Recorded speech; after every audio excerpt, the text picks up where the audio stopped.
Que a paz de nosso Senhor Jesus Cristo seja com todos os meus amados contatos e a todos que estarão ouvindo este vídeo que estamos gravando para trazer uma palavra de fé, uma poderosa palavra do Evangelho de nosso Senhor Jesus Cristo. Com este tema, o Evangelho. Texto básico, Marcos capítulo 16, verso 15. E disse-lhes: ide por todo o mundo, pregai o Evangelho a toda criatura. Observação: o Evangelho está no singular. Vamos ver outro texto paralelo para confirmação que o Evangelho é um só. Gálatas capítulo 1, versos 6 e 7, que diz: maravilho-me que tendo depressa passasseis daquele que vos chamou a graça de Cristo para outro Evangelho, o qual não é outro, mas alguns que vos inquietam e querem transtornar o Evangelho de Cristo.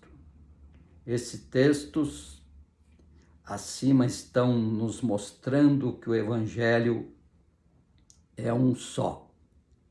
Introdução. O Evangelho está dividido em 4 partes.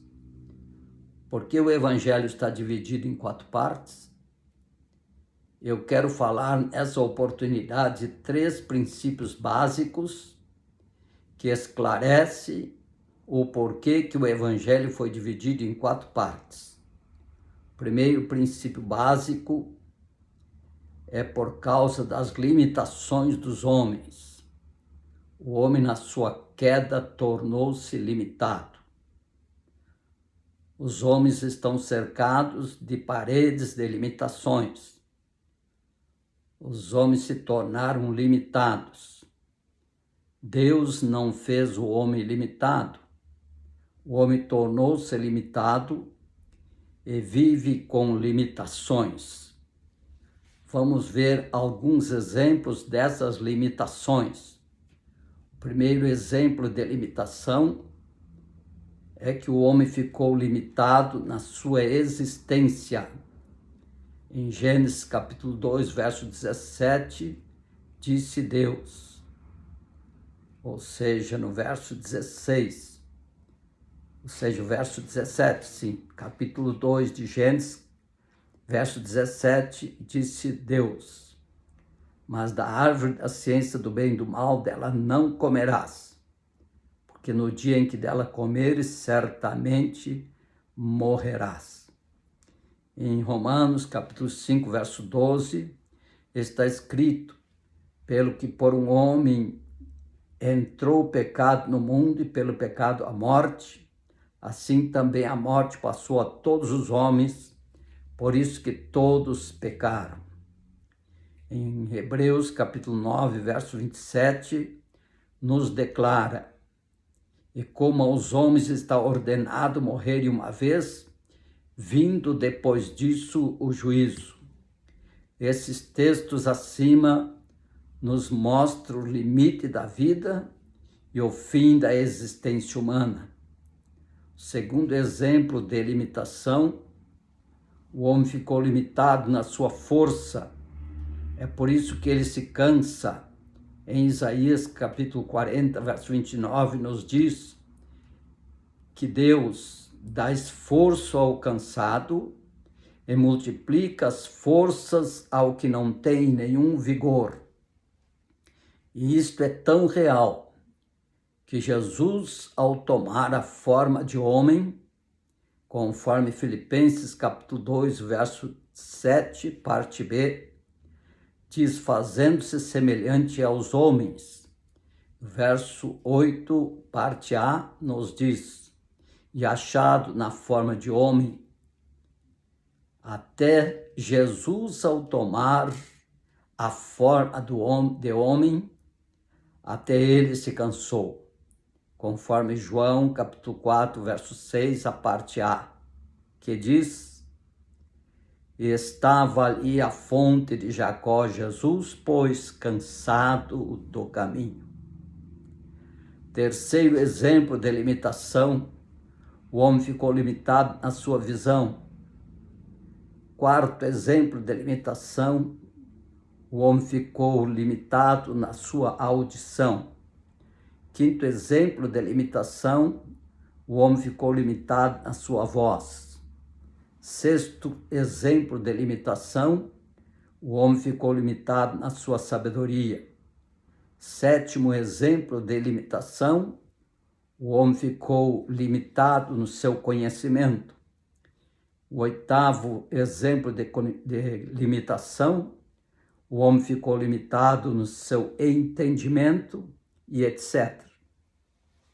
Segundo princípio básico, é porque os homens não podem suportar, devido à sua frágil estrutura. No Salmo 103, verso 14, está escrito: pois ele conhece a nossa estrutura e lembra-se de que somos pó. Em João capítulo 16, verso 12, disse Jesus: ainda tenho muito que vos dizer, mas vós não podeis suportar agora. Paulo fala uma coisa muito interessante aos coríntios, em 1 Coríntios capítulo 3, verso 1 e 2, e eu, irmãos, não vos pude falar como a espirituais, mas como a carnais, como a meninos em Cristo. Com leite vos criei e não com manjar, porque ainda não podíeis, nem tampouco agora podeis. Com isto vimos a grande necessidade do crescimento espiritual. Primeiro, para adquirir uma estrutura sólida e inabalável.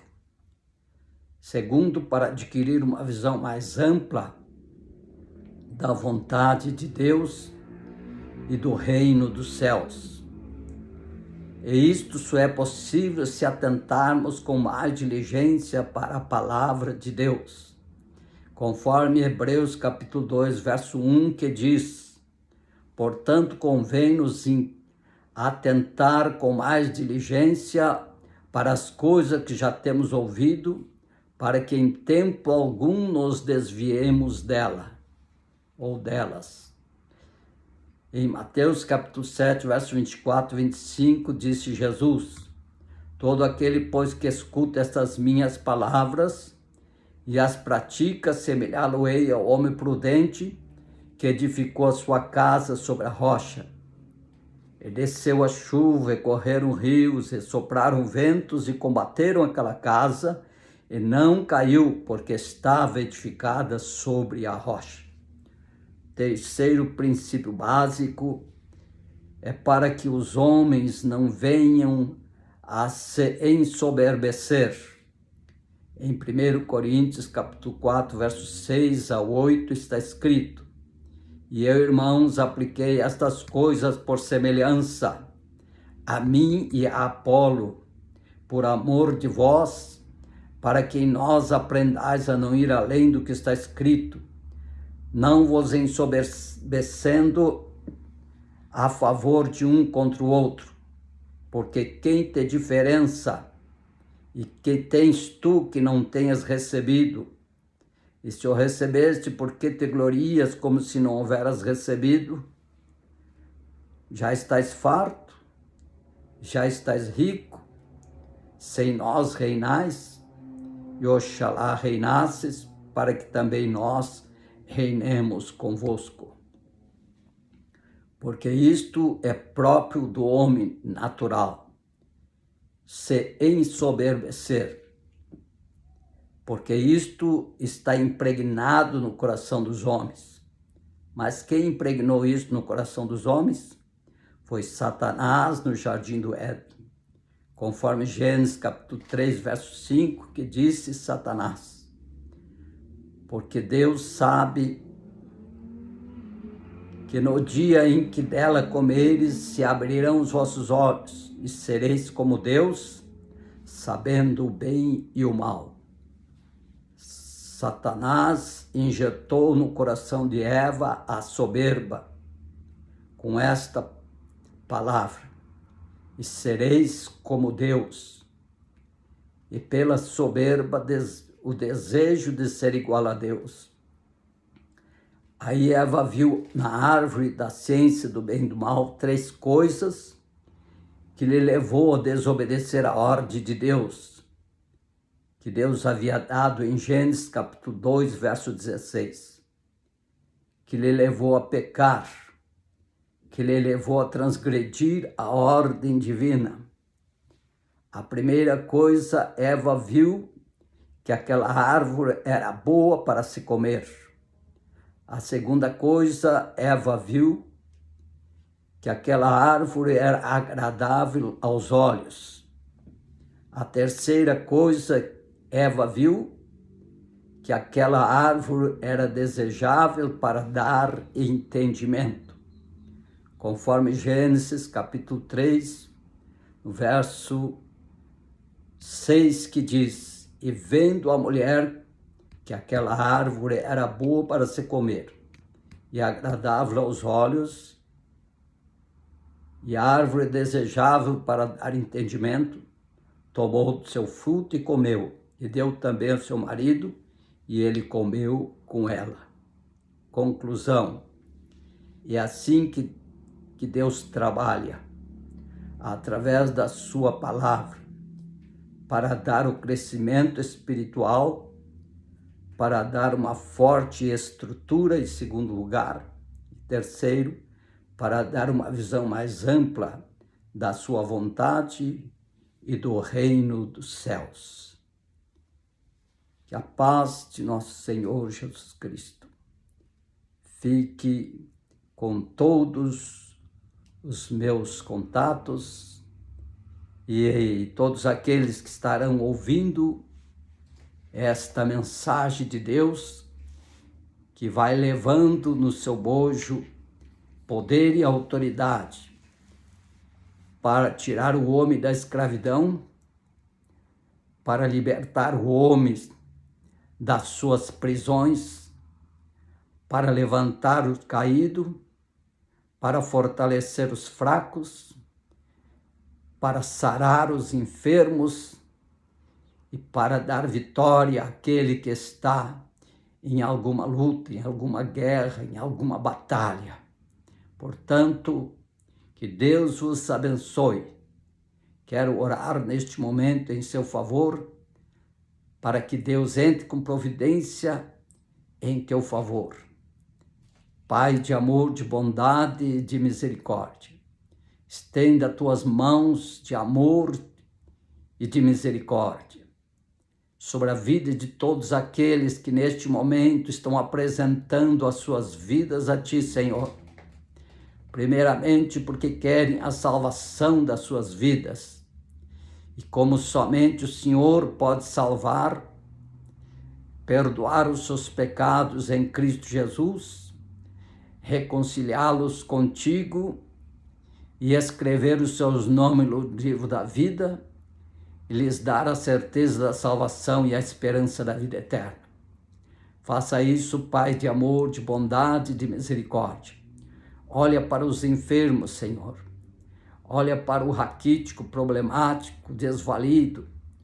Olha para aquele que agora está clamando por uma bênção, Senhor, na sua vida, na sua saúde, no seu matrimônio, nos seus negócios. Estenda as tuas mãos de misericórdia, porque só o Senhor é Deus, em cima nos céus, embaixo na terra. E somente o Senhor tem todo o poder no céu e na terra. E operando o Senhor, quem impedirá? Entra agora com providência divina, Senhor, para dar vitória, para levantar os que estão caídos, para sarar os que estão enfermos, para libertar os que estão oprimidos pelo diabo, para salvar os que estão perdidos e para reconciliar aqueles que estão desviados do teu caminho, mas que agora ouvir essa mensagem do Senhor, propuseram no seu coração se voltar para ti, Senhor, arrependido dos seus pecados, pedindo a reconciliação contigo, porque na reconciliação contigo, em Cristo Jesus, está o perdão dos seus pecados, está a purificação dos seus pecados pelo sangue de Jesus.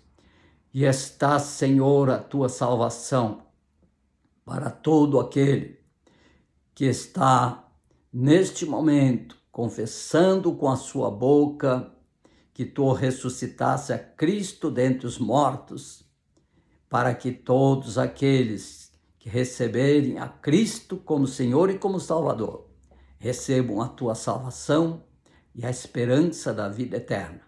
É a nossa oração em nome de Jesus, e a glória, a honra e o louvor nós tributamos totalmente a ti, Senhor, reconhecendo que só tu és Deus, só tu és o Salvador, o Senhor é o provedor do mundo, e o Senhor é o que pode todas as coisas, porque nada te é impossível.